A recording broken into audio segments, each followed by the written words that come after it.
लेते थे, न कोई अलार्म होता था, न कोई जगाने वाला होता था। आखिर ये कौन सी शक्ति थी जो उन्हें पुचकार के उठा देती थी और प्रार्थना के लिए बैठा देती थी? वह शक्ति हमें दो दयानिधि, कर्तव्य मार्ग पर डट जाएं। चूंकि पहली बार जाने का अनुभूति था, इसलिए पता नहीं चला होगा। मैं पूर्ण विश्वास के साथ कहते हैं कि वो गुरुदेव माता जी की प्राण प्रवाह की शक्ति थी जो आपको पुचकार के जगा देती थी और उस कड़ाके की ठंड में ठंड पानी से स्नान करके आपकी दिनचर्या का शुरुआत 4 बजे से हो जाता था। मेरे मित्र, परमात्मा ने तो आपको एनर्जी दे दिया, ऊर्जाएं तो आपको मिल गई, आपने ऊर्जा का संचय तो कर लिया, लेकिन बीज 2 प्रकार के होते हैं। एक ऐसा जिसको लगा के व्यक्ति पेड़ बना के और फलों के लिए छोड़ देता है और लगातार उससे फल पाता है। दूसरा जिसको ले जाके चक्की में पिसा के और आटा के रूप में 1 दिन में समाप्त कर देता है। गुरुवर द्वारा दिए गए बीजों को मेरे युवा साथी पेड़ बनाने का प्रयास आप करेंगे।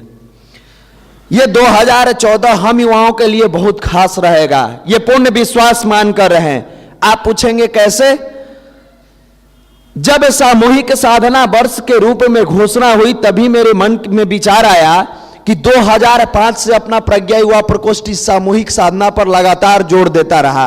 अपने आदरणीय मनीष भैया द्वारा लगातार कहा जा रहा था कि हम सारे भाई अपने यहां देखते थे, दोनों नवरात्र में एक साथ सुबह में सामूहिक साधना ही की जाती थी।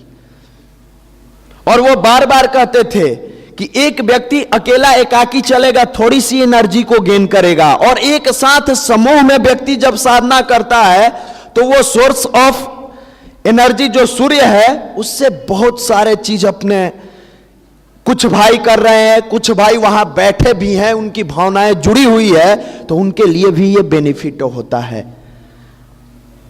आप इस साल को और बेहतर बनाने के लिए मन ही मन आज से संकल्प लेके जाएंगे कि आपको जिन 4 चीजों के बारे में बताया जाता है, साधना, स्वाध्याय, संयम और सेवा, ये चारों चीज इस साल मजबूत करेंगे।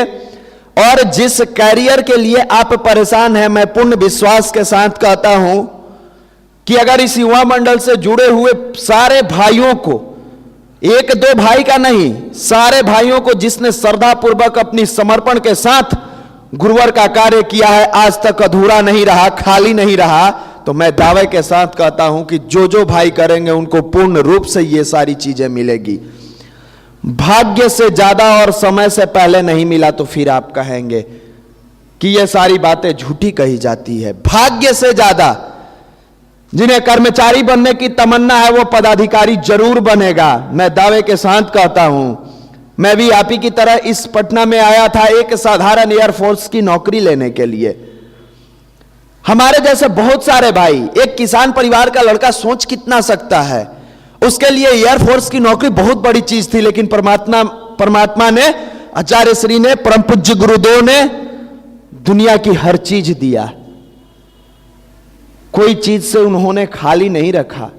मुझे अगर मिला भाग्य से ज्यादा तो पूर्ण समर्पण के साथ करना कार्य को, इसलिए नहीं कि मेरा नाम होगा, इसलिए करिएगा कि गुरुवर का विचार जन जन तक पहुंचेगा।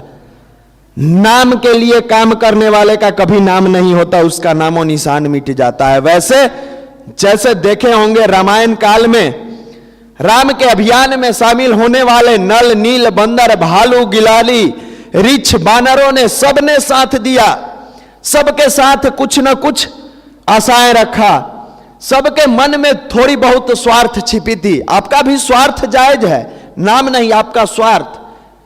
कोई बैंकिंग की तैयारी के लिए आए हैं, उसमें से समय निकाल के गुरुवर के कार्य को कर रहे हैं, ये सोचते हुए कि मेरा बैंकिंग में हो जाता। बिल्कुल आप पिता के सामने बैठे हैं, लेकिन यह भिखमंगे की तरह ना मांगे कि मुझे दे ही दीजिए।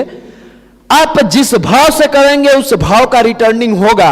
आप ही तो कहते हैं कि मैंने 8वें 9वें से पढ़ा है न्यूटन्स 3rd लॉ, क्रिया तथा उसके विपरीत प्रतिक्रिया बराबर तथा विपरीत दिशा में होती है। आप कैसे सोचते हैं कि आपने भगवान के लिए कार्य किया और आपका कार्य अधूरा रह जाएगा? हो ही नहीं सकता है कि आपका कार्य अधूरा रह जाए, अवश्य पूर्ण होगा। एक छोटी सी लाइन है, लघुता से प्रभुता मिले, प्रभुता से प्रभु दूरी, चिट्टी शक्कर ले चले हाथी के सिर धूरी। विनम्र रहने वाले व्यक्ति के नजदीक भगवान आते हैं और घमंड